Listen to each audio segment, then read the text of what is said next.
श्री श्रुत देवी सरस्वती भगवती हमको वर देना, जीवन की बांसुरी में देवी श्रद्धा का स्वर भर देना। सम्यक ज्ञान का दीप जलाकर मन का तिमिर हटा देना, ना भूले ना भटके माता ऐसी राह बता दे। આજે વીર સંવત 2532 ભાદરવા વદ ચોથ તારીખ 30મી સપ્ટેમ્બર 2007. આજે 90માં સમૂહ સામાયિકમાં આપણે પ્રવેશ કરીએ છીએ. આપ સૌના આશીર્વાદથી અને શુભેચ્છાઓથી આ વર્ષે ભારતની બહાર પ્રથમવાર સિંગાપુરમાં પર્યુષણ પર્વ ઉજવવાની તક મળી અને ધાર્યા કરતા અત્યંત ઉત્સાહપૂર્વક પર્યુષણ પર્વ ઉજવાયા. આપણે એક સાથે લગભગ વર્ષોથી સમૂહ સામાયિક કરીએ છીએ, છેલ્લા 11 વર્ષથી. એટલે મને આ પડે વિચાર આવ્યો કે પર્યુષણ પર્વમાં થયેલા જે કંઈ માનસિક નોંધ મેં લીધી હોય અને જે કંઈ સારી વસ્તુ હોય એ તમારી સાથે હું શેર કરું. બીજે ક્યાંય પણ પ્રવચનો આપવાના હોય તો આ બધી વાતો કહેવાય નહીં, પણ આપણે જ્યારે આત્મીયતાથી દર વખતે મળીએ છીએ ત્યારે મને એમ થાય કે કોઈકની સારી વસ્તુ હોય તો અચૂક શેર કરવી જોઈએ. સિંગાપુરનો સંઘ આમ તો મારો બીજો અનુભવ હતો, પણ પર્યુષણ પર્વ નિમિત્તે સામાન્ય રીતે મોટા ભાગના લોકો આવતા જ હોય છે. લગભગ 300 થી 350 ફેમિલી છે. 60% સ્થાનકવાસી છે, લગભગ 35-40% જેટલા ગણો એવરેજ તો દેરાવાસી છે, અને દેરાવાસીની સંખ્યા વધતી જાય છે. સુંદર ઉપાશ્રય છે, 400 માણસ બેસી શકે એટલો સુંદર હોલ છે. ભગવાન મહાવીર સ્વામીનો એક મોટો ફોટો પણ એ લોકો મૂકેલો છે. અને મને એમ હતું કે આ પર્યુષણમાં આ લોકો કઈ રીતે, કારણ કે દેરાવાસીના સંવત્સરી પ્રતિક્રમણ અને સંવત્સરી અને વિધિ આખી જુદી હોય છે અને સ્થાનકવાસીમાં જુદું હોય છે. અને હકીકતમાં આ વર્ષે એક દિવસનો ફરક હતો. એ લોકોની ઈચ્છા હતી કે સ્થાનકવાસીના પર્યુષણ રવિવારથી શરૂ થાય, રવિવારથી રવિવાર. દેરાવાસીની ઈચ્છા હતી શનિવારથી શનિવાર. એટલે મેં કીધું મને તો 9 દિવસનો લાભ મળે છે, તમે જ્યારથી શરૂ કરો ત્યારથી કરો. અને આશ્ચર્ય એ થયું કે બધાએ 9 દિવસનો ખૂબ ઉત્સાહપૂર્વક લાભ લીધો. એટલે 9 દિવસના પર્યુષણ ઉજવાયા. વચમાં 2 વીકેન્ડ આવી ગયા, શનિ રવિ એટલે 4 દિવસ તો વીકેન્ડ જ હતા. અને લોકોનો ઉત્સાહ ખરેખર ખૂબ સુંદર હતો. એમાં શનિ રવિ શિબિરો થતી હતી. નાના બાળકો સાથે સ્વાધ્યાય 4 થી 15 વર્ષ સુધીના, અને 15 થી 25-30 ના યુવાનો સાથે પણ એક સ્વાધ્યાય થયો. ભક્તામરનું એ લોકોનું એક ગ્રુપ છે, દર રવિવારે મળે છે 9 થી 10. અને ભક્તામર પણ સમૂહમાં બોલાય છે, અને એમાં પણ અડધો-પોણો કલાક ભક્તામરના સ્તોત્ર અને શ્લોકો વિશે સ્વાધ્યાય થયો. આ બધામાં એક નોંધપાત્ર વાત શું છે એ તમને કહું છું. પહેલી વાત તો એ કે લોકોની રિસેપ્ટિવિટી, એટલે કે ગ્રાહકતા સામાન્ય રીતે બધે જ હોય છે, અહીંયા પણ છે, પણ ત્યાં મેં વિશેષ પ્રકારે એ રીતે એની નોંધ લીધી કે જે કંઈ કહેવામાં આવ્યું એ લોકોએ સરળતાથી અને શ્રદ્ધાપૂર્વક ગ્રહણ કર્યું. એનું એક જ ઉદાહરણ આપું તો નવકાર મંત્રની શિબિર રાખેલી, ને શિબિર પૂરી થયા પછી ત્યાં ને ત્યાં જ લગભગ 1/3 એમ કહું તો ચાલે, અંદાજે કહું છું તમને, મને એક્ઝેક્ટ ખ્યાલ નથી, કદાચ વધારે પણ હોય, લોકોએ ત્યાં 1 લાખ નવકાર મંત્રનો બાધા લીધી, નિયમ લીધો. અને એ પછી દરરોજ સવારે અને બપોરે કોઈક ના કોઈક ઘેરે જવાનું થતું હતું, ત્યાં પણ નાનકડો સત્સંગ થઈ જતો. અને એમાં પણ જે લોકોએ નથી લીધી એ લોકોએ પાછી બાધા લીધી. અને એમાં લગભગ 15 બહેનોએ તો છેલ્લા દિવસે, પારણાના દિવસે 9 લાખ નવકારની બાધા લીધી. નવકાર મંત્રનું રહસ્ય એ કહે છે કે અમે પહેલી વાર આટલું નવકાર મંત્રનો આટલો પ્રભાવ છે એ વાત એમને સાંભળી. બહુ આનંદની વાત છે. અને બીજું એક નાનકડો પ્રસંગ તમને કહું છું કે એ પ્રસંગનું વિશ્લેષણ તો આગળ ઉપર કરીશ, પણ બાળકો સાથે એક સ્વાધ્યાય હતો, યુથ સાથે, અને મને અગાઉથી ઈમેલ મોકલવામાં આવ્યો હતો કે અહીંના જે યુવાનો છે 15 થી 25 વર્ષના, એ લોકોને જૈન ધર્મની સાથે બુદ્ધ ધર્મની કમ્પેરિઝન શું છે એ એમને જાણવું છે. કારણ કે તમે જુઓ સિંગાપુર ને એ બાજુ દેશોમાં લોકો મુસલમાનો અને બુદ્ધ આનું મહત્વ વધારે છે, અને કેટલાક છોકરાઓ પણ બુદ્ધ ટેમ્પલમાં જાય છે. એટલે એ લોકોને એ ઉત્કંઠા હતી કે એ વિશે ફરક શું છે. અને મને ઈમેલ મળ્યો છેલ્લે લગભગ, સમય તો બહુ હતો નહીં મારી પાસે, પણ લાઇબ્રેરીમાંથી બુક લાવીને મેં થોડું ઘણું એનો સ્ટડી કર્યો. અને ત્યાર પછી હું આગળ વાત કરું એ પહેલા શું વાત થઈ એના પહેલા એક તમને બીજું પણ નોંધપાત્ર વાત કહ્યું કે આ પર્યુષણ પર્વ પૂરા થયા પછી અમારો હોંગકોંગનો પ્રવાસ હતો 5-6 દિવસનો. કોઈ સ્વાધ્યાયને લગતું કોઈ પ્રયોજન હતું નહીં કે અહીં સુધી આવ્યા છીએ અને વચ્ચે હોંગકોંગ સ્ટોપ ઓવર હતું, તો એ સ્ટોપ ઓવર છે તો એ બી થોડા દિવસ રોકાઈ જઈએ ફરવાની દ્રષ્ટિએ. પણ પછી સિંગાપુરમાં ખબર પડી કે હોંગકોંગમાં એક સરસ દેરાસર છે, તો અમે હોટલ એવી બુક કરી કે જ્યાં દેરાસરની બાજુમાં જ રમાડામાં, અને ત્યાં દેરાસરનો લાભ લીધો. દેરાસરમાં સત્સંગ પણ થયો એક, અને એ દેરાસરની હું તમને વાત કરું તો ખરેખર મને થયું કે ભારત કરતા પણ વધારે શુદ્ધિથી અહીં ક્રિયાઓ થાય છે.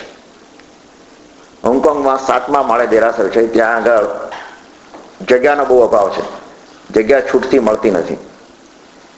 જે તમે જુઓ તો બધા સિગરેટના ખોખા ઉભા કર્યા હોય એવા 60 માળના મકાનો તો અસંખ્ય છે, કોઈ વાત નહીં પૂછો.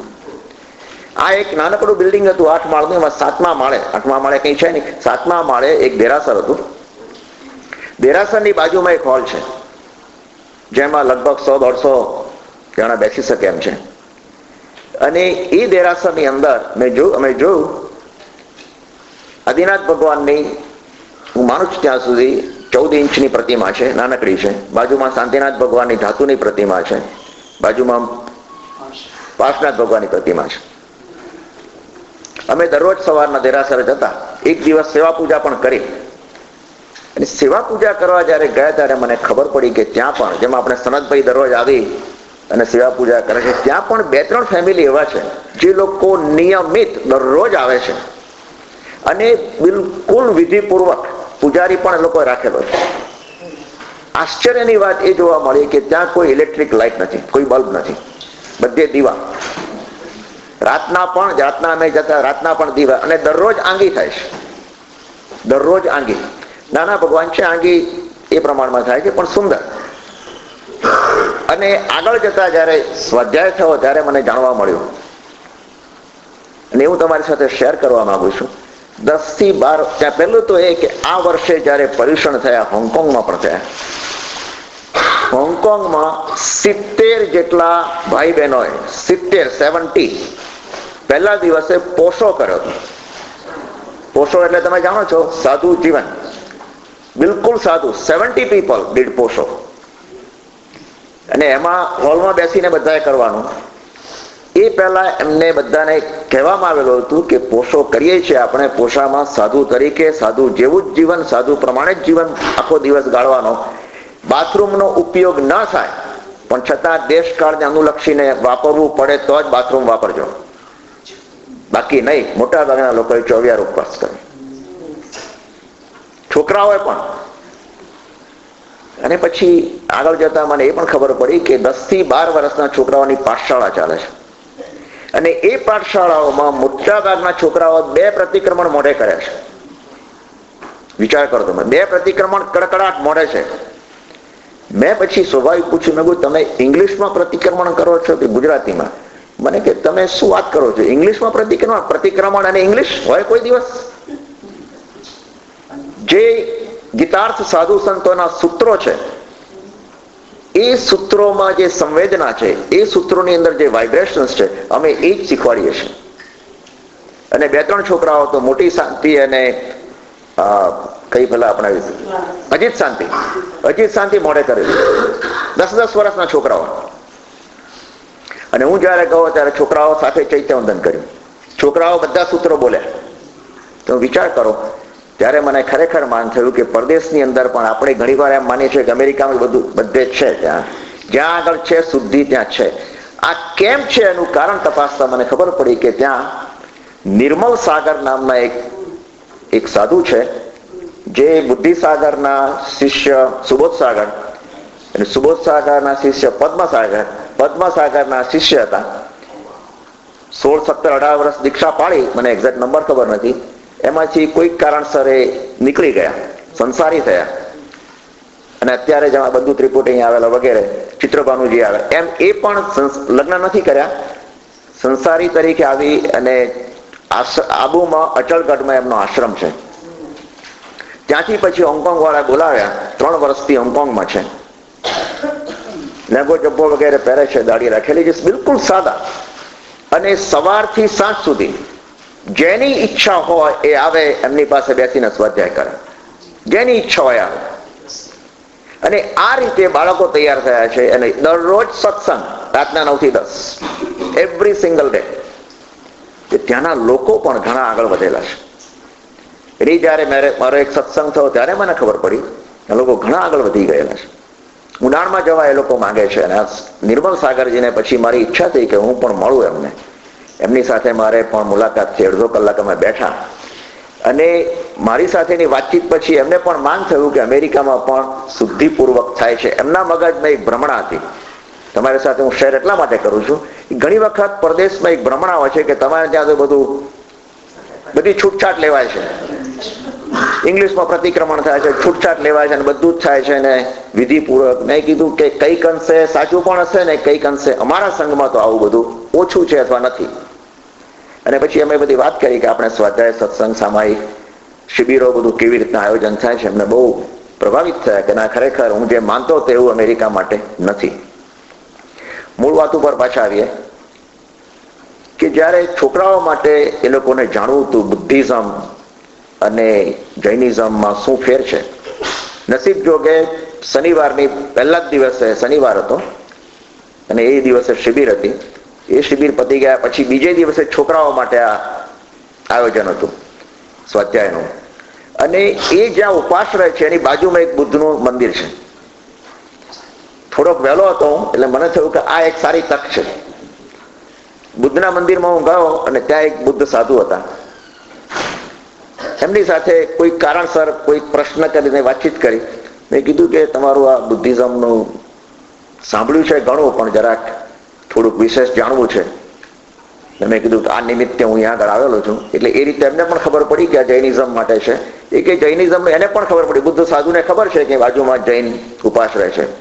એટલે જૈનિઝમ વર્સિસ બુદ્ધિઝમનો થોડી ચર્ચા થઈ. એમણે મને એક બુક આપી કે તમે આ બુક વાંચો, વેરી સિમ્પલ છે અને બેઝિક છે, બહુ ડિટેલ નથી પણ બેઝિક છે.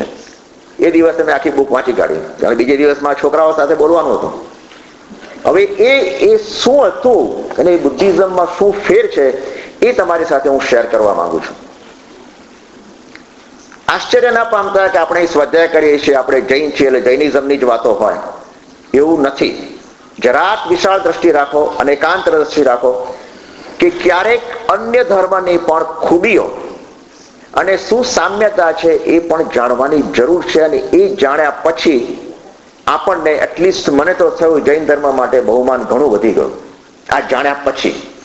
એટલે હું તમારી સાથે જે હું સમજ્યો છું એ શેર કરવા માંગુ છું. બુદ્ધનું બધું જ્ઞાન મને નથી, બુદ્ધિઝમનું, પણ જે ઉપરની જે વાતો છે, જે બુકમાં લખેલી વાતો છે, આખી બુક મેં વાંચી, એ તમારી સાથે હું શેર કરવા માંગુ છું. ઘણું બધું સામ્ય છે. એટલા માટે મને થયું કે આ ખરેખર સારો વિષય છે. ઘણું સામ્ય છે બુદ્ધિઝમ અને જૈનિઝમની અંદર, પણ 2-3 વાતોમાં ક્યાં જુદું પડે છે એ વાત આજે મારે તમારી સમક્ષ કરવી છે. અને જો સમય હશે તો આયંબિલની હોળીની શ્રીપાળ મહિનાની લગતી થોડી નવપદની વાતો, કે શિબિર તો રાખેલી જ છે આપણે આગળ, પણ એ વાત થોડી કરીશું. બુદ્ધિઝમની શરૂઆત થઈ ગૌતમ બુદ્ધ, મૂળ નામ સિદ્ધાર્થ, રાજકુમાર હતા, પિતા શુદ્ધોદન, માતા માયાદેવી. 16 વર્ષની ઉંમરે તો એમના લગ્ન થયા. યશોદરા નામની કન્યા સાથે લગ્ન થયા. બહુ સુંદર રાજકુમારી હતી. વર્ષો વીત્યા સમૃદ્ધિમાં, ભોગ સુખ બધું ભોગવ્યું, મજાથી જીવન પસાર થતું હતું. અને એ રાજકુમાર સિદ્ધાર્થ જ્યારે જુએ છે બહાર નીકળતા કે લોકો કેટલા દુઃખી છે, કોઈક ને કોઈક દુઃખથી કોઈક ને કોઈક પીડાય છે. એમણે જોયું કે માત્ર ગરીબ જ પીડાતા નથી, જેની પાસે ધન દોલત છે એ પણ પીડાય છે. કાં તો વૃદ્ધાવસ્થાથી, કાં તો કોઈ બીમારીથી, કાં તો કોઈ અકસ્માતને કારણે કોઈક ને કોઈક રીતે પીડા છે. 29 વર્ષની ઉંમરે આ રાજકુમાર એ મહાવિનિષ્ક્રમણ કર્યું. પત્ની અને એક પુત્ર પણ થયો હતો, રાહુલ નામ હતું એનું. પત્નીને રાહુલને છોડી નીકળી ગયા. એ તો વાત આપણે વાંચી છે ઘણી વખત. અને એ પછી 5-6 વર્ષ લગભગ ફર્યા બધા, ગુરુઓ સાથે સત્સંગ કર્યો અને એમાંથી એમણે કંઈક જ્ઞાન મેળવવા પ્રયત્ન કર્યો, પણ ક્યાંય એનું મન માન્યું નહીં. મનને સંતોષ ન થયો કે કંઈ જામતું નથી. નીકળી ગયા બધાથી. મારે કોઈ ગુરુની જરૂર નથી, કોઈ ગુરુ જોઈએ નહીં. કોઈ કામ કહેશે, કોઈ કામ કહેશે. અને પોતે જાતે 36મું વર્ષ ચાલતું હતું એ વખતે એક નદીનો કિનારો છે, નિરંજના નદીના કિનારે બોધિ વૃક્ષની નીચે પોતે બેઠા હતા. જેમ ભગવાન મહાવીરને ગોદોહિકા આસનમાં કેવળ જ્ઞાન પ્રાપ્ત થયું, એમ કહે છે કે એ વખતે એમને એનલાઇટનમેન્ટ, આપણી ભાષામાં કરો તો કેવળ જ્ઞાન, એમને ત્યાં બોધિ વૃક્ષની નીચે પ્રાપ્ત થયું. અને સૌથી પહેલા એમના જે 5 શિષ્યો હતા, સમકાલીન કહી શકાય એવા, એ 5 શિષ્યો આગળ એમણે પહેલી દેશના આપી. આજે પણ હવે મને યાદ આવે છે કે અમે જયારે સમેત શિખર ગયેલા તો બુદ્ધ ગયા પાસે સારનાથ છે, અને સારનાથ પાસે એક જગ્યાએ બુદ્ધ ભગવાનનું સ્ટેચ્યુ છે અને 5 જે શિષ્યોને પહેલી દેશના આપી હતી એના 5 સાધુઓના સ્ટેચ્યુસ છે. હવે મને સમજાય છે કે પહેલી દેશના હતી એના પ્રતિક રૂપે બુદ્ધને જયારે એનલાઇટનમેન્ટ થયું ત્યારે આ પ્રમાણે દેશના આપેલી. હવે એ પછી 45 વર્ષ સુધી એનલાઇટનમેન્ટ થયું. 45 વર્ષ સુધી ગામે ગામ ફર્યા, મહાવીરની જેમ જ ફર્યા, સાધના પણ કરી અને એ પોતે એમની દેશના ચાલુ રાખી. બુદ્ધિઝમનો જો સાર હોય, મૂળ વાતનો જો આખો સાર હોય તો એમણે કહ્યું, પહેલી જ દેશના એમણે વાત કરી કે આખો આ ધર્મ એ 4 સત્યો ઉપર રચાયેલો છે. બુદ્ધિઝમ આખું 4 સત્યો, એને અંગ્રેજીમાં કહે છે 4 નોબલ, NOBL, નોબલ ટ્રુથ. 4 સત્યો ઉપર આખું બુદ્ધિઝમ રચાયેલું છે. હવે એની સાથે જૈન ધર્મનું સરખામણી એટલા માટે કરવા માંગુ છું કે સામ્ય કેટલું છે. એ 4 સાથે જૈન ધર્મ સંગત છે, માન્ય છે. અને એનું પહેલું સત્ય, ભગવાન બુદ્ધે જે 4 સત્યો આપ્યા એમાં પહેલું સત્ય એ કીધું કે જીવન દુઃખરૂપ છે, સંસાર દુઃખરૂપ છે. આ પહેલું સત્ય. ભગવાન મહાવીરે શું કીધું? સંસાર દુઃખરૂપ છે, અસાર છે, દુઃખરૂપ છે. મહાવીર ભગવાન તો એથી આગળ કીધું કે દુઃખરૂપ છે, દુઃખ ફલક છે અને દુઃખાનું બંધી છે. બુદ્ધ ભગવાનનું પછી મેં એનાલિસિસ વાંચ્યું તો દુઃખ શબ્દની અંદર બધું જ આવી જાય છે. બધું જ. આ 2 અક્ષરનો શબ્દ છે, એને આપણે એકદમ સાહિત્યની ભાષામાં અર્થ નથી કરવાનો. દુઃખનો અર્થ બહુ વિશાળ અર્થ કર્યો. દુઃખનો અર્થ એમણે ઘણો કર્યો કે દુઃખ એટલે આશાતના હોય, દુઃખ એટલે અસમાધિ હોય, દુઃખ ઘણી જાતનું દુઃખ હોય, બીમારીનું દુઃખ હોય, વૃદ્ધાવસ્થાનું દુઃખ. કે કોઈ પણ માણસ આ જગતમાં સુખી નથી. દુઃખથી ભરેલો છે આ સંસાર. એમણે જાતે જોયું, અનુભવ્યું કે માણસ પાસે અઢળક સંપત્તિ છે, કોઈક ને કોઈક દુઃખ છે. પરિવારનું દુઃખ હોય, બીમારીનું દુઃખ હોય, શારીરિક દુઃખ હોય, ધન સંપત્તિનું દુઃખ હોય, પૈસા ક્યાંક ફસાઈ ગયાનું દુઃખ હોય, અને છેવટે ક્યાં નહીં તો મૃત્યુનું દુઃખ તો છે જ. મૃત્યુની પીડા તો આપણે જાણીએ જ છીએ, દુઃખરૂપ છે. ભગવાન મહાવીરે આજ કીધું દુઃખ ફલક પણ છે, ભગવાને આ કીધું. એટલે દુઃખનું ફળ, જે કંઈ કર્મનું ફળ મળે છે એ પણ દુઃખરૂપ છે. જરાક ઊંડાણમાં આપણે જઈએ છીએ, કર્મનું ફળ સારું પણ હોઈ શકે, તમને થાય કે સારું, ચોક્કસ સારું ફળ હોઈ શકે, પુણ્ય પણ મળી શકે છે, સુખ પણ છે, પણ એ બધું ક્ષણિક છે, સરવાળે તો દુઃખ છે. અને દુઃખાનુબંધી છે, એનો અનુબંધ એટલે ફ્યુચર પણ દુઃખ છે. સંસાર માત્ર દુઃખરૂપ છે, એ એમણે પહેલી વાત કીધી. એમની વાત પરથી ઘણાને એ જ રીતે ભગવાન મહાવીરની વાત પરથી થયું કે આ તો એક પેસિમિસ્ટિક વ્યૂ છે, નિરાશાજનક વાત છે. અને આમાં લખેલું છે, ચોપડીમાં લખ્યું હતું કે બુદ્ધ ભગવાનની વાત પણ he was neither pessimistic nor optimistic but realistic. ભગવાન મહાવીરે પણ આ રિયાલિસ્ટિક વાત, જગતનું વાસ્તવિક સ્વરૂપ શું છે એ એમણે બતાવ્યું. કદાચ આપણને ના પણ પસંદ પડે કે દુઃખની વાત કેમ કરે છે, ભગવાન દુઃખની વાત કેમ કરે છે. ભગવાને જોયું, એનલાઇટનમેન્ટમાં જોયું કે સંસાર દુઃખરૂપ છે. આ પહેલું સત્ય. બીજું સત્ય એમણે આપ્યું કે બધા દુઃખોનું મૂળ છે તૃષ્ણા. આ બીજું સત્ય એમણે. બધા દુઃખોનું મૂળ છે તૃષ્ણા. તૃષ્ણા એટલે ક્રેવિંગ, અંગ્રેજીમાં કહીએ. Craving is the fundamental of misery. દુઃખનું મૂળ છે તૃષ્ણા. અને તૃષ્ણાનો અર્થ ભગવાન મહાવીરે આ જ વાત કરી. તૃષ્ણા કહો, આસક્તિ કહો, લોભ કહો, જે નામ આપો હોય. કારણ તૃષ્ણાનો અર્થ શું, જરાક વિસ્તારથી કરો. તૃષ્ણાનો અર્થ ઈચ્છા, અપેક્ષા. અને મારા તમારા જીવનની આપણે તપાસીએ તો આપણે જાણીએ છીએ કે આપણી એક ઈચ્છા પૂર્ણ થઈ નથી ને બીજી 10 ઊભી થઈ. કંઈક ને કંઈક જોઈએ છે. તમને લાગે કે આટલું મળી જાય તો સારું. હું ને તમે આ જ વાત કરીએ છીએ, બસ આટલું મળી જાય તો બહુ સરસ. એટલું મળ્યા પછી શરૂ કે હવે પાછા આપણે કમ્પેર કરીએ કે આની પાસે તો આટલું છે, બસ આટલું મળી જાય તો મારું લેવલ આવી જાય એના જેટલું. ને પછી કોઈક નવટ શોધીએ છીએ અને હાઈટ વધતી જ જાય છે, એનો કોઈ એન્ડ જ નથી. અને બોટમ આપણે ભરીએ છીએ તો બોટમલેસ છે. આપણો ઘડો કેવો છે, બોટમલેસ છે, તળિયા વગરનો ઘડો છે. આપણે નાખે જ દઈએ છીએ, નાખે જ દઈએ છીએ. આપણે કઈ ભરાતો કેમ નથી, પણ બોટમ જ નથી. બુદ્ધએ પણ આ જ વાત કરી, તૃષ્ણા અને ઈચ્છા. બુદ્ધે કહ્યું અને ભગવાન મહાવીરે પણ આ જ કીધું કે આ બધાનું કારણ મન સરોવર. મન સરોવરમાં તમે શું નાખો છો એ મહત્વનું નથી. તમે એક કાંકરો નાખો મન સરોવરમાં તો પણ વાઇબ્રેશન્સ ઉભા થવાના છે. અને ચમકદાર પાણીદાર હીરો નાખો તોય વલયો ઉભા થવાના છે. ડઝન્ટ મેટર તમે પુઅર છો કે રીચ છો, ડઝન્ટ મેટર તમે શું નાખો છો, મન સરોવરની અંદર વાઇબ્રેશન્સ ઉભા થયા જ કરે. એને કેમ શાંત કરવું, એટલે આ પહેલું. બીજું વાત આવી કે દુઃખનું કારણ છે તૃષ્ણા. અને તૃષ્ણાનો અર્થ છેવટે એ પણ કરો કે જીવેષણા. જીવેષણા એટલે વધુ જીવવાની ઈચ્છા. આ પણ એક તૃષ્ણા છે ને. બધું જ મળી ગયું, પરિવાર સુખી છે, બધું જ સરસ છે, વૃદ્ધાવસ્થા આવી ગઈ છે, હવે છેલ્લી ઘડીઓ છે, તો પણ કહીએ કે હવે જરાક 1-2 દિવસ લંબાઈ જાય. દીકરો આવે છે, દીકરાનો દીકરી આવે છે, બધા મળવા માટે.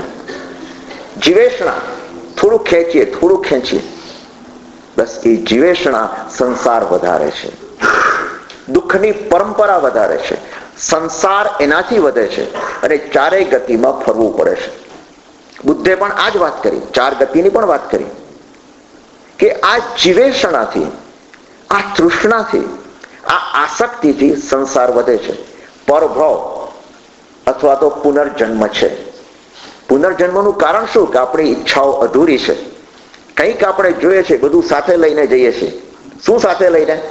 401k લઈને જઈએ છીએ? ના, એ નહીં. પૈસા લઈને જઈએ છીએ? ના. તિજોરી લઈને જઈએ છીએ? ના.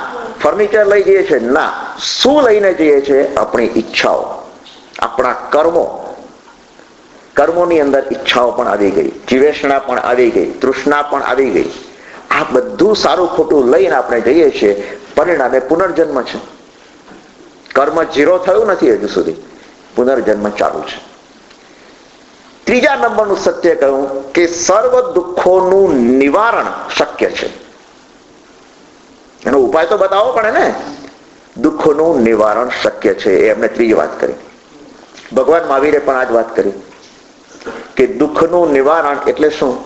બધા જ કર્મમાંથી મુક્તિ, અને કર્મોમાંથી મુક્તિ એટલે મોક્ષ. મોક્ષની વાત કરી. અહીંયા બુદ્ધ ધર્મ જરાક જુદો પડી જાય છે. એમણે મોક્ષની વાત નથી કરી, નિર્વાણ શબ્દ વાપર્યો, પણ નિર્વાણ એ બુદ્ધની અંદરનું નિર્વાણ, જૈન ધર્મમાં નિર્વાણ, બેમાં ફરક પડી જાય છે. આગળ આપણે વાત કરીએ છીએ, પણ બંને એ જ કહે છે કે આ નિર્વાણ શું છે, નિર્વાણનો અનુભવ શું છે. એ બંનેમાં, બંને ધર્મમાં એક જ વાત કરે છે કે એ અનુભવ શબ્દોથી વર્ણવી શકાતો નથી. આપણા બધાના, મારા તમારા અનુભવો કેવા છે? 5 ઇન્દ્રિયોના છે અને મનના છે. આ 6 ઇન્દ્રિય છે ને, એક અભ્યંતર ઇન્દ્રિય અને 5 દેખીતી ઇન્દ્રિય. 6 ઇન્દ્રિયોના અનુભવથી આપણે બધું કહીએ છીએ કે આનો દેખાવ આવો છે, કારણ કે રૂપ છે, જાણીએ છીએ. આનો સુગંધ આવી સરસ છે, કારણ કે નાકથી આપણે અનુભવ કરીએ છીએ. આનો સ્પર્શ બહુ મુલાયમ છે, સ્પર્શેન્દ્રિયથી અનુભવ કરીએ છીએ. બરાબર? આ બધો જ અનુભવ શેનાથી થાય છે? આ ગીત બહુ સુંદર છે, કાનનો અનુભવ છે. અને મનથી અનુભવ કરે છે, મારું મન એમ કે છે કે હું આમ કરું, મનનો અનુભવ છે. 5 ઇન્દ્રિયોને મનના અનુભવોથી આપણે ક્યાંક ને ક્યાંક આકાર આપીએ છીએ, ક્યાંક ને ક્યાંક વ્યક્ત કરીએ છીએ, અને સામેની વ્યક્તિ પણ આપણા જેવી જ છે, સમજી શકે છે. ભગવાન બુદ્ધે કીધું કે નિર્વાણ, મહાવીર ભગવાને કીધું કે મોક્ષ અનુભવથી સમજાવાય એવી વાત નથી. તમારી ઇન્દ્રિયો કંઈક કામ કરી શકતી નથી ત્યાં, એટલા માટે કે મને તમને કન્ફ્યુઝન શું છે કે આ મોક્ષ શું છે, શું કરવાનું, ઉપર જઈને બેસી રહેવાનું. આપણે ત્યાં આગળ અકળાઈ જઈએ છીએ. કેટલીક વાર મૂંઝવણ ઉત્પન્ન થાય છે કે આ કરવાનું શું. અને એ અનુભવની જે મસ્તી છે એ આ બુદ્ધ પુરુષો, બુદ્ધ ભગવાનને જે નિર્વાણનો અનુભવ, મહાવીર ભગવાનને મોક્ષનો અનુભવ, એ વર્ણવી શકતા નથી શબ્દોમાં. શબ્દોની સીમા છે, શબ્દોની સીમા છે. મારે 2 વાક્ય કહેવા તો પહેલા એક બોલવું પડે, પછી બીજું બોલવું પડે. જ્યારે આ મોક્ષનો અનુભવ, ત્યાં શબ્દો કોઈ કામ કરતા નથી જરાય. તમને એક નાનકડું ઉદાહરણ આપું.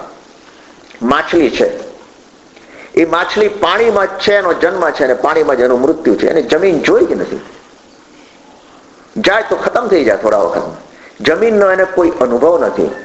એ માછલીને એકવાર એક કાચબો મળ્યો. કાચબો જમીન ઉપર ચાલતો ચાલતો ચાલતો પાણીમાં પડ્યો, અને કાચબાએ કીધું, હું આજે જમીન ઉપર ચાલીને આવ્યો છું. માછલી સમજી કે તું તરીને આવ્યો છે. એ માછલીને જમીનનો જેવો શબ્દ જ સાંભળ્યો નથી. એ કે ના, હું ચાલીને આવ્યો છું. કે તું ચાલવાની શું વાત કરે છે? તું પાણીમાં આવ્યો છું, તરીને આવ્યો છે. કે હું ચાલીને આવ્યો છું. જમીન જમીન, એને કઈ ખબર જ નથી પડતી માછલી, કારણ કે કોઈ અનુભવ નથી, બહાર નીકળી નથી. આપણે આ 5 ઇન્દ્રિયોમાંથી બહાર નીકળ્યા નથી, 6 ઇન્દ્રિયોમાંથી, અને આપણને કોઈ મોક્ષનો અનુભવ નથી. ભગવાન ઘણું સમજાવે છે કે મોક્ષ આવો છે, ને આપણે કહીએ છીએ મોક્ષ, હા બહુ સરસ રૂપ દેખાશે ત્યાં આગળ, ત્યાં બહુ સરસ સંગીત સંભળાશે, ત્યાં આગળ આ બધું ટીવી વગેરે હશે. એવું તો કદાચ ન માનીએ, પણ કંઈક હશે ત્યાં આગળ, કંઈક મજા હશે, કંઈક મસ્તી હશે. હવે એની મસ્તી શું છે એનો કોઈ આપણને અનુભવ નથી. પણ સર્વજ્ઞનું વચન છે, માટે આપણે માન્ય રાખવું પડે, માટે આપણે સાંભળવું પડે. આ ત્રીજું સત્ય. ત્રીજું સત્ય શું છે? સર્વ દુઃખોનું નિવારણ શક્ય છે. અહીં સુધી ભગવાન મહાવીર સાથે બધું જ સંકલિત, બધું જ યોગ્ય છે. એક મોક્ષ નિર્વાણમાં જરાક ફરક છે, હું તમને પછી કહું. ચોથું સત્ય ભગવાન બુદ્ધે આપ્યું કે દુઃખના સંપૂર્ણ નિવારણનો માર્ગ પણ છે. શક્ય છે કહ્યું, પણ માર્ગ શું છે? માર્ગ બતાવો. તમે એમ કહો કે આ વસ્તુ પોસિબલ છે, પણ હાઉ ઇઝ ઇટ પોસિબલ? એમણે એનો માર્ગ બતાવ્યો. ભગવાન મહાવીરે પણ માર્ગ બતાવ્યો કે દુઃખનો આ મોક્ષનો આ માર્ગ છે. ભગવાન મહાવીરે જે વાત કરી એ તત્વાર સૂત્રની અંદર ઉમા સ્વાતીજીએ પહેલા સૂત્રમાં જ કીધું, સમ્યક દર્શન જ્ઞાન ચારિત્રાણી મોક્ષ માર્ગ. સમ્યક દર્શન, સમ્યક જ્ઞાન અને સમ્યક ચારિત્ર એ મોક્ષનો માર્ગ છે. ભગવાન બુદ્ધે 8 ફોલ્ડ 8 ભાગમાં વહેંચી નાખ્યો. એ 8 ભાગ કયા છે બિલકુલ તમે વિચારજો, જોજો તમે, જૈનિઝમ બિલકુલ સાથે સંગત છે. પહેલું એમણે કીધું કે રાઈટ અન્ડરસ્ટેન્ડિંગ અથવા સમ્યક સમજણ, એ પહેલી વાત છે, આપણામાં પણ છે. બીજી વાત કીધી કે રાઈટ થોટ, સમ્યક વિચાર. આ માર્ગ શું છે? સમ્યક વિચાર કરો. ત્રીજી વાત છે રાઈટ સ્પીચ, સમ્યક વાણી, તમે જે બોલો એ પણ સમ્યક. ચોથી વાત કીધી રાઈટ એક્શન, એટલે સમ્યક ચારિત્ર, સમ્યક ચારિત્ર, એ પણ વાત કરી. પાંચમી કીધું કે રાઈટ લાઇવલીહુડ, સમ્યક જીવન. છઠ્ઠી વાત કીધી રાઈટ એફર્ટ, સમ્યક પુરુષાર્થ. સાતમી વાત કીધી રાઈટ માઇન્ડફુલનેસ, સમ્યક જાગૃતિ, જાગરણ. અને આઠમી વાત કીધી રાઈટ કોન્સન્ટ્રેશન, સમ્યક સમાધિ. 8 ફોલ્ડ રિલિજન, ભગવાન બુદ્ધનો પણ 8 ભાગમાં, 8 ભાંગામાં આખો રિલિજન વહેંચાઈ ગયો છે. આપણે ત્યાં, અને આ 8 ફોલ્ડમાંથી પણ દરેકના પાછા પેટા વિભાગ થોડા છે. ભગવાન મહાવીર સ્વામીએ જે માર્ગ બતાવ્યો, માત્ર 3 તો આપ્યો આપણને, રત્નત્રયી આપી, સમ્યક દર્શન, સમ્યક જ્ઞાન, સમ્યક ચારિત્ર, પણ સાથે તત્વત્રયી પણ આપી. તત્વત્રયી આપી નવકાર મંત્રમાં, અરિહંત એટલે દેવ, ગુરુ અને ધર્મ. દેવ, ગુરુ અને ધર્મની તત્વત્રયી આપી. અને સાથે સાથે જેમ અહીંયા કહ્યું કે પુરુષાર્થ ઉપર વાત કરી, જાગૃતિ ઉપર વાત કરી, આ બધી જ વાત ભગવાન મહાવીરે 9 તત્વો આપી દીધા. વિચાર કરો તમે, 9 તત્વો. પુણ્ય ને પાપ બાદ કરો તો 7 તત્વો થાય. જીવનું સ્વરૂપ આખું સમજાવી દીધું. અજીવનું સ્વરૂપ ભગવાન મહાવીરે સમજાવ્યું, અથવા જૈનિઝમમાં અજીવ તત્વ શું છે, અજીવના 5 ભાગ પણ કહી દીધા. જીવાસ્તિકાય, ધર્માસ્તિકાય, અધર્માસ્તિકાય, આકાશાસ્તિકાય, પુદ્ગળાસ્તિકાય અને કાળ. અજીવના 5 ભાગ, જીવનો 1 ભાગ. એટલે આપણને અજીવ પ્રત્યે પ્રીતિ વધારે છે. પૂતગળ પ્રત્યે આપણને ખૂબ પ્રેમ વધી ગયો છે. ભગવાને આ સ્પષ્ટ શબ્દોમાં કીધું. જીવ અજીવ પછી કર્મની વાત કરી, આશ્રવ, સંવર, બંધ, નિર્જરા અને મોક્ષ. કર્મની થિયરી એટલી સુંદર આપી છે ભગવાન મહાવીરે આપણા જૈનિઝમની અંદર, અદ્ભુત છે. બુદ્ધ ભગવાને પણ કર્મની વાત તો કરી. કમ્મા કહે છે એને બુદ્ધની અંદર, કમ્મા પાલી ભાષામાં. બુદ્ધની બધી વાતો પાલી ભાષામાં હતી. એમાં પણ બધા ઘણા પંથો છે, એમાં મોટો પંથ મહાયાન નામે છે. અને એ લોકોમાં પણ બધા ગ્રંથો પણ છે. એમાં એક સૂત્ર કરીને છે, સૂત્ર પણ એક ગ્રંથ છે અને બીજા પણ ગ્રંથ છે. એની અંદર આ બધી વિશ્લેષણ બધું કર્યું. પણ આગળ જો આપણે વિચાર કરીએ તો કમ્મા એટલે કર્મ. બુદ્ધ ધર્મએ કીધું કે કર્મ પણ શું છે, અને કર્મની પણ એમણે વાત કરી. અને એમણે જેમ મહાવીર ભગવાને આપણને વાત કરી 5 મહાવ્રત, એમ બુદ્ધ ધર્મની અંદર 5 પરસેપ્ટ્સ કહેવામાં આવે છે. 5 પરસેપ્ટ્સ અથવા code of morality. Code of morality, 5 મહાન નિયમો ગણો, એને કોડ ગણો કે જેને અનુસરવા છે. એ 5 કયા છે ત્યાં જરાક જુદો પડી જાય છે. પહેલી વાત એ કરી કે કોઈને મારવું અથવા ઈજા પહોંચાડવી, એનાથી દૂર રહેવું, અહિંસા. બુદ્ધ ધર્મની અંદર પણ અહિંસાની વાત છે. ભગવાન મહાવીરે તો અહિંસાની બાબતમાં જે વાત કહી છે એ એટલી સૂક્ષ્મતામાં હજુ સુધી કોઈ ધર્મ, જગતનો કોઈ ધર્મ ગયો નથી. આ જાણ્યા પછી તો મને 100% ખાતરી થઈ ગઈ. અને જૈન ધર્મ પ્રત્યે માન ઘણું વધી ગયું. એટલા માટે હું તમારી સાથે શેર કરું છું. બુદ્ધે પણ અહિંસાની વાત કરી. અહિંસામાં લખે છે આગળ કે અહિંસા મન, વચન ને કાયાથી. અહિંસા પણ સૂક્ષ્મ જીવો સુધી. વાત તો બધી જ કરી, પણ હું આગળ વાત કરવા માંગુ છું કે જરાક જુદો પડી જાય છે. બીજી વાત કરી ચોરી, ચોરીથી દૂર રહેવું, અચૌર્ય. બરાબર જૈન ધર્મ સાથે સંગત છે, અચૌર્ય. ત્રીજી વાત કરી અબ્રહ્મચર્ય, બરાબર સંગત છે. બ્રહ્મચર્યની ના ભંગથી દૂર રહેવું. ચોથી વાત કરી અસત્ય, જૂઠથી પણ દૂર રહેવું. આ ચારમાં તો જૈન ધર્મ સાથે બરાબર સંગત છે. સમજી ગયા ને કયા ચાર? અહિંસા, અચૌર્ય, બ્રહ્મચર્ય અને અસત્ય. આ વસ્તુ, ચાર વસ્તુ એમને વાત કરી, બહુ સુંદર રીતે વાત કરી. પાંચમી જે વાત કરી એ જૈન ધર્મને સાથે અલગ પડી જાય છે. એ રીતે પાંચમી એમણે વાત કરી બુદ્ધ ધર્મની અંદર, આલ્કોહોલ જેવા કેફી પીણાથી દૂર રહેવું. મહાવીર ભગવાને આ વાત નથી કરી. એનો અર્થ એવો નથી કેફી પીણા વાપરવા. આ તો કહેવા આપણે તો શું પકડી લઈએ કે ભાઈ ભગવાને ક્યાં કીધું છે એટલે બધી છૂટ છે. આલ્કોહોલ જેવા કેફી પીણાથી દૂર રહેવું. ત્યાં મને વિચાર આવ્યો કે બુદ્ધ ભગવાને આવી વાત કેમ કરી? એને બદલે મહાવીર ભગવાને પાંચમી વાત શું કરી? અપરિગ્રહ. પરિગ્રહથી દૂર રહો, સંગ્રહ વૃત્તિથી દૂર રહો. ત્યાં આટલો જુદો પડી ગયો. અને અહિંસાની જ્યારે વાત કરે છે ત્યારે મને સમજાતું નથી કે કયા પ્રકારની આ અહિંસા છે.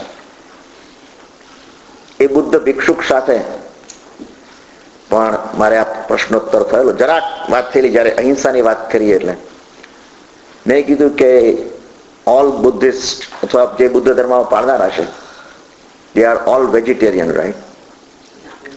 મને કે નો, not only people who follow Buddhism,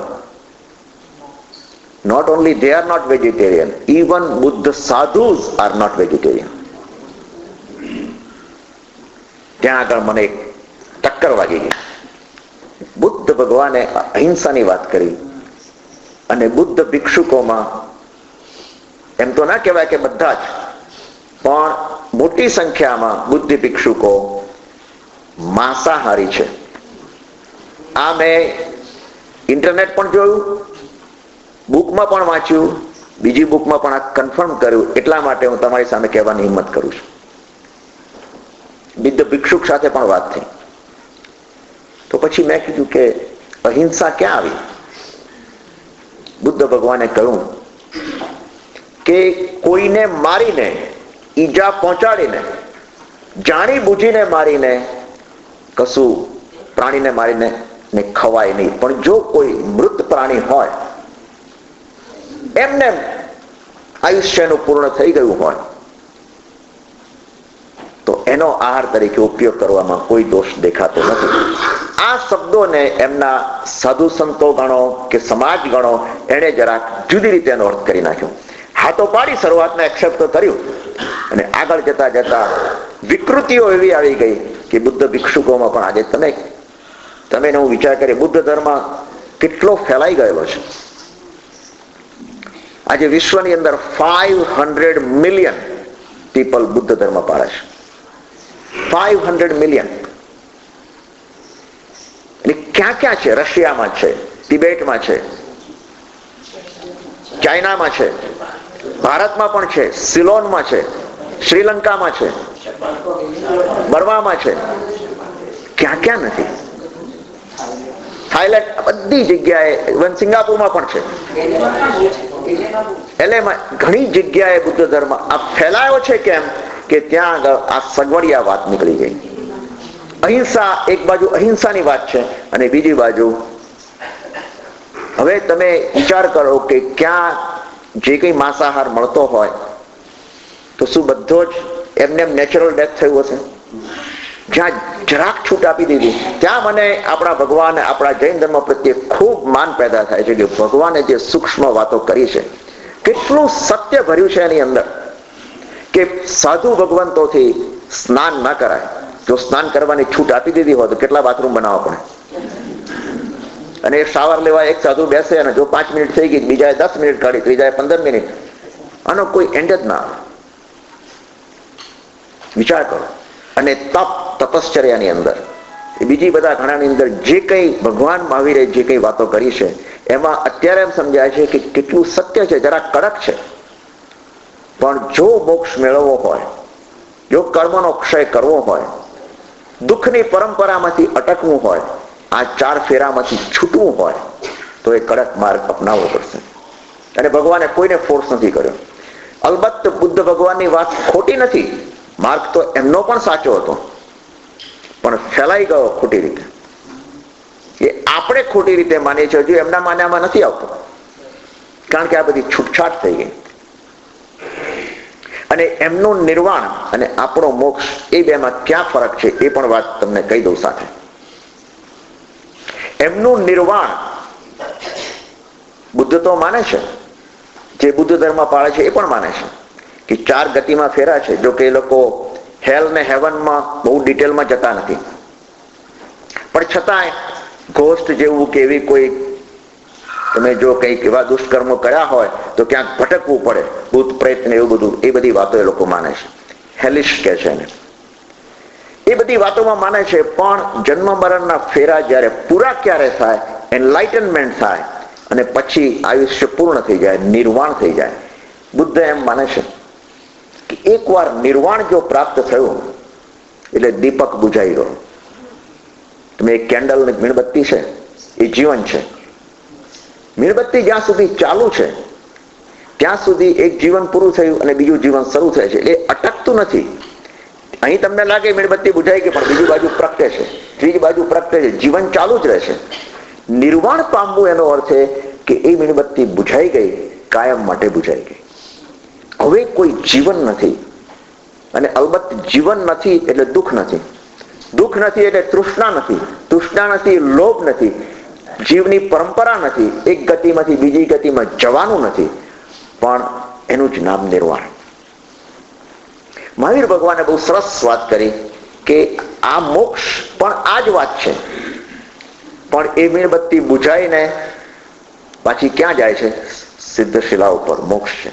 સિદ્ધો અનંતા સિદ્ધો છે આજે, અને સિદ્ધ છે મોક્ષ શિલાઓ, સિદ્ધ શિલાઓ ઉપર વસે છે, અશરીરી છે અને અનંત સુખના સ્વામી છે. આજે પણ છે, અનંત કાળ સુધી રહેવાના છે. બુદ્ધની થિયરીમાં હતું સર્વમ ક્ષણિકમ, બધું જ ક્ષણિક છે, બધું જ ક્ષણિક છે, પલટાય છે. આમાં કીધું સર્વમ ક્ષણિકમની વાત જ નથી. બુદ્ધની એક વાત બીજી જ્યાં મહાવીર ભગવાનથી જુદી પડે છે, ક્યાં જુદું છે તમને વાત કરું. એક તો અહિંસામાં જુદું પડી ગયું, બીજી વાત આ નિર્વાણ અને મોક્ષની વાતથી જુદા પડી ગયા.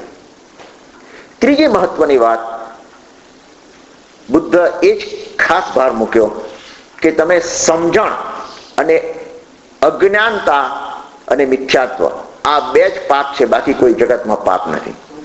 આ બુદ્ધ ભગવાનની વાત. અજ્ઞાનતા એ પાપ છે અને મિથ્યાત્વ એ પાપ છે. એક અપેક્ષાએ વાત સાચી છે. ભગવાન મહાવીરે આગળ વધીને 18 પાપસ્થાનક આપણને બતાવ્યા અને એમાં પાપની વધારે વિશ્લેષણ કર્યું. અને બીજી એક વાતથી ક્યાં જુદો પડે છે બુદ્ધ ધર્મ, એ કહે છે કે પહેલા તમે સમજો પછી વિશ્વાસ મૂકો, શ્રદ્ધા મૂકો. સમજણ વગર વિશ્વાસ શ્રદ્ધા તમે ન મૂકો. તમે મારામાં પણ શ્રદ્ધા ન રાખો, પહેલા તમે સમજો પછી શ્રદ્ધા રાખો. તર્કથી આપણને સાચું લાગે, તર્કથી એ વાત સાચી લાગે, પણ આ વિશ્વાસની વાત નથી, આ શ્રદ્ધાની વાત છે. ભગવાન મહાવીરે કીધું કે મેં જે જ્ઞાનમાં જોયું છે, જગતનું સ્વરૂપ, એ સ્વરૂપ હું તમને બતાવું છું. માનવું ન માનવું તમારા હાથની વાત છે. એટલે આપણા ગુરુઓએ, આચાર્ય ભગવંતોએ કીધું કે ભગવાનની વાણી ઉપર આપણે શ્રદ્ધા મૂકવાની છે. કોઈ મેં કહ્યું અને શ્રદ્ધા મૂકો એવી નથી. સામાન્ય માણસોની એ વાત નથી કે શ્રદ્ધા મૂકો. સર્વજ્ઞએ જોયું છે જગતનું સ્વરૂપ, સર્વજ્ઞએ બતાવ્યું છે, એમની વાત ઉપર શા માટે શ્રદ્ધા ના મૂકવી? બુદ્ધે કહ્યું કે તમે મારા ઉપર શ્રદ્ધા ના, પહેલા તમે અનુભવ કરો પછી શ્રદ્ધા મૂકો. હવે બધા ક્યાં અનુભવ કરવા જવાના છે? તર્ક સાચો લાગે છે, પણ બધાના અનુભવમાં આવતું નથી, અનુભવ કરવા જતા નથી. માનતુંગ સુરી મહારાજ સાહેબે શું કર્યું? શ્રદ્ધા મૂકી આદેશ્વર ભગવાન ઉપર, અને શ્રદ્ધા હતી તો બેડીઓ તૂટી. શ્રદ્ધા જ ના હોત તો શું થાત? મોટી વસ્તુ આ શ્રદ્ધા છે. બહુ સુંદર વાત કરી. અને એથી આગળ આ બધી વાત કર્યા પછી જે તમને એક ટૂંકમાં જ કમ્પેરિઝન કરું અને પછી અહિંસા ઉપરની જે એક વાત છે, એક પ્રસંગ છે મેં જોયેલો, એ હું તમારી આગળ રજૂ કરવા માંગુ. બુદ્ધ અને જૈન ધર્મની કમ્પેરિઝન આપણે સમજવા માટે બુદ્ધે બુદ્ધે કહ્યું જીવન દુઃખરૂપ છે, ભગવાન મહાવીરે કહ્યું, જૈનિઝમ કે છે જીવન દુઃખરૂપ છે, દુઃખ ફલક છે, દુઃખાનુબંધી છે. બુદ્ધે કહ્યું કે દુઃખનું મૂળ છે તૃષ્ણા, ડિઝાયર, ક્રેવિંગ. ભગવાન મહાવીરે પણ એ જ કહ્યું, દુઃખનું મૂળ છે તૃષ્ણા. બુદ્ધે પણ કહ્યું કે સર્વ દુઃખનો ક્ષય એટલે નિર્વાણ. ભગવાન મહાવીરે કહ્યું સર્વ કર્મનો ક્ષય એટલે નિર્વાણ અથવા મોક્ષ. કોમન છે બધું. પુનર્જન્મમાં માને છે, જૈન ધર્મ પણ પુનર્જન્મમાં માને છે. બુદ્ધ ઈશ્વરમાં માનતા નથી, ઈશ્વરવાદી છે જ નહીં. there is no such thing as God. એક અપેક્ષાએ જૈન ધર્મમાં પણ માને છે કે ગોડ જેવું કંઈ છે નહીં. જૈન ધર્મ એ કહે છે કે every human being has a potential to become God. Buddhism 100% agree with this. Every human being has a potential to become Buddha. ત્યાં સુધી આ બધું સામ્ય છે. મનુષ્ય જીવનનું મહત્વ છે બુદ્ધ ધર્મની અંદર, અહીં જરાક જુદો પડે છે. જૈન ધર્મમાં મનુષ્ય નહીં, દરેક જીવનું મહત્વ છે. સૂક્ષ્મમાં સૂક્ષ્મ જીવનું પણ મહત્વ છે. કારણ કોને ખબર કે કોઈ ભવના પરિભ્રમણ કરતા કરતા કરતા એ જીવ પર મનુષ્ય પણ પામી અને કદાચ કેવળી થાય કે સિદ્ધ અવસ્થાને પામે, કોને ખબર છે? આપણે પણ મચ્છરના જીવમાં 84 લાખ જીવાયોનીમાં ફરીને તો આપણે આવ્યા, 7 લાખ બોલીએ છીએ ને. પહેલા સમજણ પછી શ્રદ્ધા, આ બુદ્ધની વાત છે. ત્યાં જૈન ધર્મ જુદો પડે છે. પહેલા શ્રદ્ધા, શ્રદ્ધા પહેલા રાખો, સમ્યક દર્શન, અને પછી અટકતો નહીં તમે. શ્રદ્ધા રાખીને બ્લાઇન્ડ ફેથ નથી અહીંયા આગળ. ભગવાને કહ્યું માટે સાચું નહીં. ભગવાને કહ્યું કે શ્રદ્ધા રાખો, હવે તમે જ્ઞાન પણ પ્રાપ્ત કરો, હવે તમે એની પાછળ અભ્યાસ કરો, મેળવો. અને એ માટે મને સ્થાનકવાસી સંપ્રદાય માટે ખરેખર માન છે. એટલા માટે માન છે, કદાચ આ રિચ્યુઅલ્સમાં નથી, ચોક્કસ નથી, પણ જ્ઞાનમાં, સામાયિકમાં છે. મેં સિંગાપુરમાં જોયું, ખાસ માને છે. અને હવે જ્યારે દુનિયામાં આપણે બધા સાથે મળીને કામ કરવું પડે છે, ત્યારે એ લોકો પણ એક્સેપ્ટ કરવા તૈયાર છે. અવલંબન જોઈએ, આલંબન સ્વીકારવા તૈયાર છે. પર્યુષણમાં મેં વાત કરી કે સ્થાનકવાસી છે, સાથે દેરાવાસી પણ આટલા સંપ્રદાય છે. અને દેરાવાસીની એક અમુક ઈચ્છા હતી કે આપણે સ્વપ્ન દર્શન કરીએ. સ્થાનકવાસી ત્યાં કોઈ દિવસ સ્વપ્ન ઉતરતા નથી અને સ્વપ્ન દર્શન થતા નથી. આ વખતે અમે એવી અરેન્જમેન્ટ કરાવી કે સ્વપ્ન ઉતારવાના નહીં, પણ સ્વપ્ન મૂકી રાખેલા અને એક પારણું પણ મૂકી રાખેલું. એ દિવસનો મહાવીર ભગવાનનો 5મો દિવસ, જે આપણે 5મા દિવસે મહાવીર ભગવાનનું વાંચન થાય, મહાવીર ભગવાનના 27 ભાવ ઉપર વાત કરી અને ભગવાનનો જન્મ થયો એ બધી વાત કરી. અને એની સાથે મેં ટ્રસ્ટીઓને બધાને કહી દીધેલું કે જો આ ભગવાનનો જન્મની વાત ચાલે છે, હવે બધું જ ચાલે છે, તો જન્મ વાંચન પણ આપણે કરીએ. તો કે ના, ચોક્કસ કરો. અને એ પછી ભગવાનનું જન્મ વાંચન, કયા ગ્રહો કઈ અવસ્થામાં હતા, શું છે, એ બધી આખી વાત કરી. અને સાથે સાથે પારણું ઝુલાવાનું હાલરડું પણ ગાયોને સંભળાયું. 11:15 સુધી બધા બેઠેલા હતા રાતના. પહેલી વાર સિંગાપુરમાં આટલા વર્ષોમાં ભગવાન મહાવીરનો જન્મ આટલા ઉત્સાહથી ઉજવાય, એમ કહું તો પણ ખોટું નથી. એટલે કહેવાનો મતલબ મારો અહીંયા પોઈન્ટ એ છે કે એક્સેપ્ટેબિલિટી છે. હવે સ્થાનકવાસી સંપ્રદાય માને છે કે દેરાવાસીની કેટલીક વસ્તુઓ અપનાવવામાં કંઈ ખોટું નથી, કારણ કે આલંબન છે. તો આપણે પણ એ વિચારવું જોઈએ કે આપણે માત્ર ક્રિયા, માત્ર આવીને પૂજા કરો, પૂજા કરો એમાં કંઈ ખોટું નથી, પૂજા ભણાવો એમાં કંઈ ખોટું નથી, પણ ત્યાંથી આપણે અટકી નહીં જવાનું. આપણે સામાયિકની અંદર થોડો સત્સંગ, થોડો સ્વાધ્યાય, છેવટે કઈ નહીં તો સામાયિક ન કરો તો કેસેટ પણ સાંભળો. કંઈક જ્ઞાનનું મહત્વ ત્યાં હોવું જોઈએ અને એ જ્ઞાન લેવું જોઈએ, એ જાણવું જોઈએ.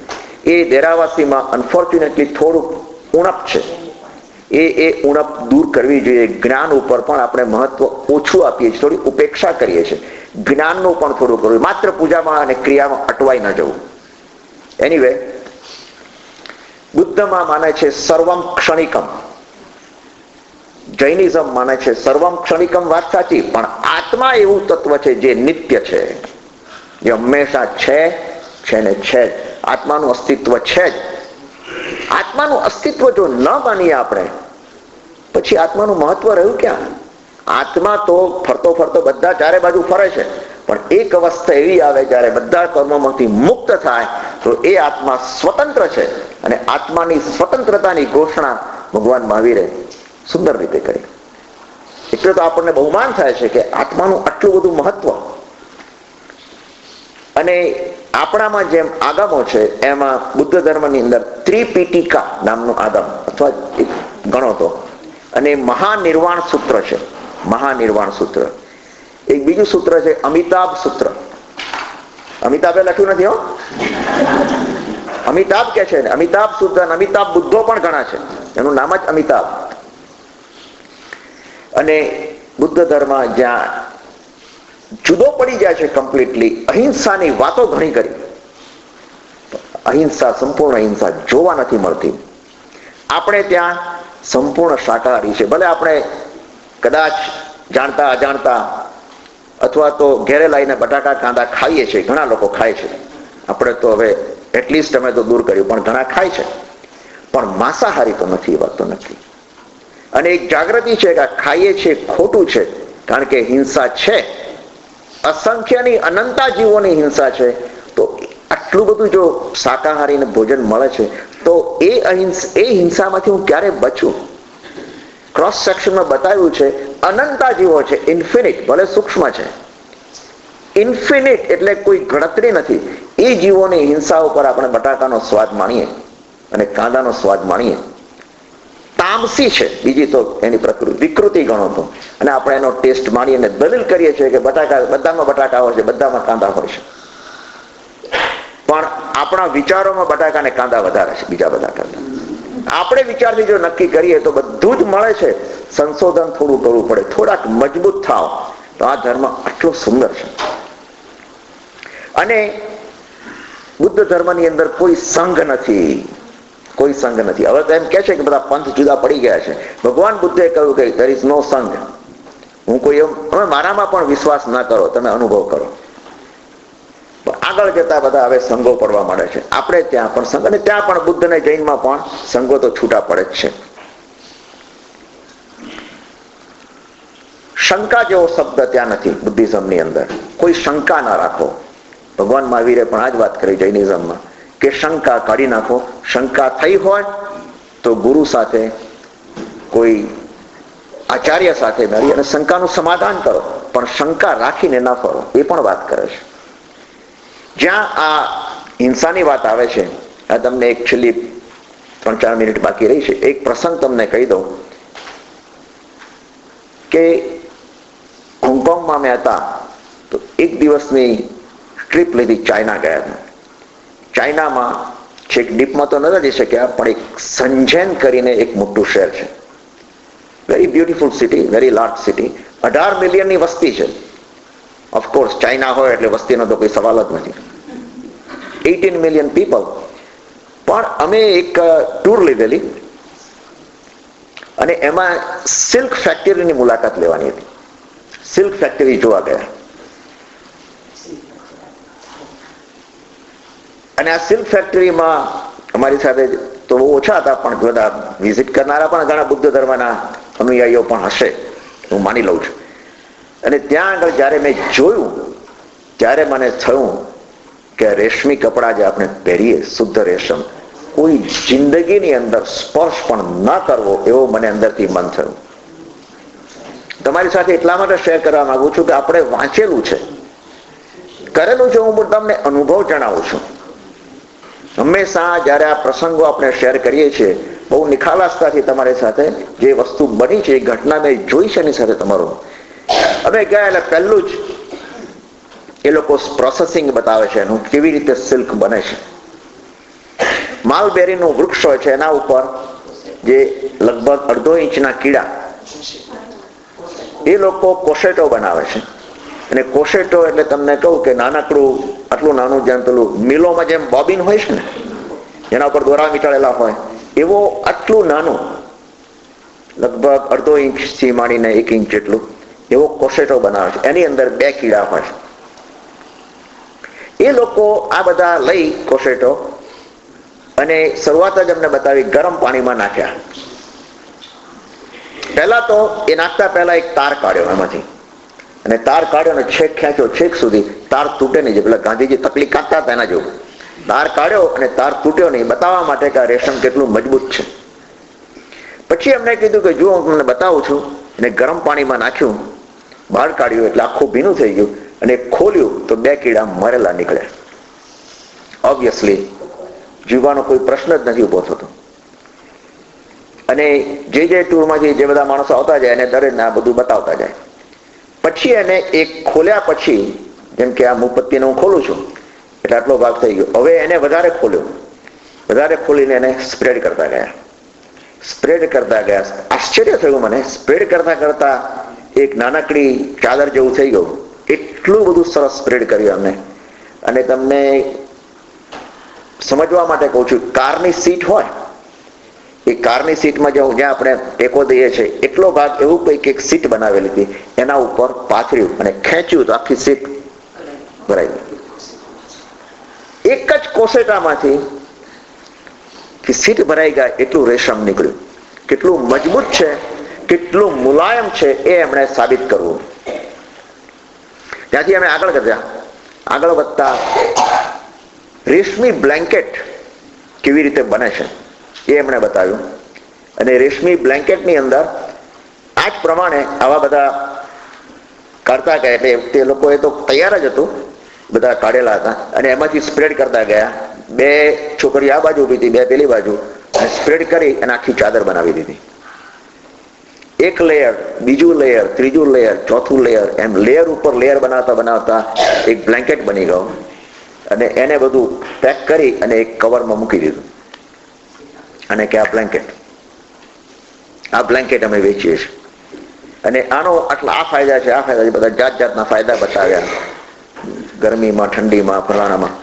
પછી મેં એને પૂછ્યું, મેં સ્વાભાવિક, આમાં કેટલા કીડા આની અંદર મૃત્યુ પામ્યા છે? તો એને કીધું કે ઓછામાં ઓછા 3000 કીડાઓના ભોગે આપણે એક બ્લેન્કેટ ઓઢીએ છીએ, ને આપણે કહીએ કે બહુ સરસ, મારી ઠંડી રોકાય છે, અથવા તો ગરમી લાગતી હોય તો મને બહુ સારું રહેશે, બહુ મુલાયમ છે, બહુ સુંદર છે, તમને રેશમી બ્લેન્કેટ ભેટ આપું છું, એવું કહેનારા પણ મળશે.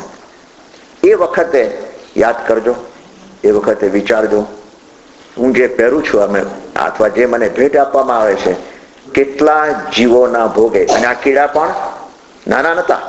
એવું નથી કે આ પેલા કાંદામાં છે એવા કે બટાકામાં છે એવા. એ બટાકાના બ્લેન્કેટ તો ઘણા પહેરીએ છીએ આપણે, પણ આ તો મોટા 1 ઇંચ લાંબા, અડધો પોણો ઇંચથી 1 ઇંચ લાંબા એવા 3-3000 તો ઓછામાં ઓછા એને કીધા. જ્યારે એક સાડી બનાવવામાં આવે આવા હજારો કીડાઓના ભોગે આપણે રેશમી સાડી, સિલ્કની સાડી, અને પાછું આપણે ગર્વ કરીએ કે આ લગ્નમાં મેં પહેરી હતી, પ્યોર સિલ્ક હતું. અને આપણી અજ્ઞાનતાને કારણે, હું કોઈ જાણી નહીં કરતો, અજ્ઞાનતાને કારણે એ પ્યોર સિલ્ક પહેરી અને આજે મારે પક્ષાલ કરવો છે, આજે સરસ દિવસ છે મોટો, આજે હું પ્યોર સિલ્કની સાડી પહેરું, કદાચ કોઈ એવું વિચાર નીકળતા, પણ અજ્ઞાનને કારણે, જાણીને કોઈ ના કરે. પણ હવે વિચારજો, આ કેટલા કીડાઓના ભોગે આ થયું છે. ત્યાં મને થયું કે આ કયા પ્રકારની અહિંસાની વાતો કરે છે, કયા પ્રકારની અહિંસા છે. અને આગળ પછી સાચા મોતી બતાવ્યા. તમે કયા એટલે બધું જ હોય, સાચા મોતીમાં પછી તો મને થયું, મેં કીધું કે આ બધું જ આ જીવોના ભોગે બનેલું આ બધું જ છે. એટલા માટે ઘણી વખત આપણે ત્યાં પણ સિન્થેટિક, આર્ટિફિશિયલ જે વેચાય છે એ યોગ્ય છે. કદાચ પેલા સિલ્ક જેટલું મુલાયમ, સિલ્ક જેટલું સુંદર ન પણ લાગતું હોય, પણ એ આર્ટિફિશિયલ અને સિન્થેટિક છે, વાપરવું સારું. મહેરબાની કરીને આનાથી તો દૂર રહેવું, નહીં તો આપણે અનંત પાપોના ભાગીદાર બનીએ છીએ. પુણ્ય કરવાની પ્રવૃત્તિ કરીએ છીએ, પણ પાપ કરીને પાછા વળીએ છીએ. આ જાગરણ, આ જાગૃતિ, આનું નામ જ ત્યાં ભગવાન મહાવીરે આ જ કીધું, આ જ અનુભવ છે. અનુભવ બીજો કયો જોઈએ તમારે? આ અનુભવ છે ને. ભગવાને તો સર્વજ્ઞએ તો કહ્યું છે કે આ સિલ્કની અંદર આ છે જ, સર્વજ્ઞના વચનમાં છે. આપણે જોયું નથી, અને મેં જોયું તો મને વધારે થયું કે હવે તો અડવાનું પણ મન ના થાય. કોઈ કહે કે આ સિલ્કનો શાલ છે, તમે વાપરો, દૂર રાખો ભાઈ, નહીં જોઈએ મારે. અને આ જ વસ્તુ જો સિલ્કમાં છે તો આ વસ્તુ લેધરમાં નહીં હોય. કેટલા પ્રાણીઓના ભોગે લેધર બને છે. અને આપણે આ તો પાછા માગણી કરે છે, મારે પ્યોર લેધર જોઈએ, બેલ્ટ જોઈએ તો મારે પ્યોર લેધરનો, પાકીટ જોઈએ તો પ્યોર લેધરનો, કાર જોઈએ તો પ્યોર લેધરની સીટ જોઈએ. વિચારવા જેવું છે કે આ પ્યોર લેધર શબ્દ પણ અનેક જીવોના ભોગે છે. સમય થઈ ગયો છે, માફ કરજો. આજે ભગવાનની આજ્ઞા વિરુદ્ધ કંઈ પણ કહેવાયું હોય તો ત્રિવિધે, અને ખાસ કરીને બુદ્ધ ધર્મની અંદર પણ મારું બહુ પરિમિત જ્ઞાન છે બુદ્ધ ધર્મ માટેનું. જે કંઈ મેં લીધું એનાથી જે કંઈ કીધું, અને એમાં જો કંઈક મારાથી ભૂલ થયું હોય તો બુદ્ધ ધર્મના પણ સંપ્રદાયના ગુરુઓની સામે પણ હું ક્ષમા માંગુ છું. અને શાંતિથી સાંભળવા બદલ આપ સૌનો આભાર. ગૌતમ સ્વામીને તો ભૂલવા જ ના જોઈએ. ગુરુના ગુરુ અનંત લબ્ધિ નિધાનાય શ્રી ગૌતમ સ્વામી. 7 વખત, 1 મિનિટ પણ નહીં થાય. અનંત લબ્ધિ નિધાનાય શ્રી ગૌતમ સ્વામી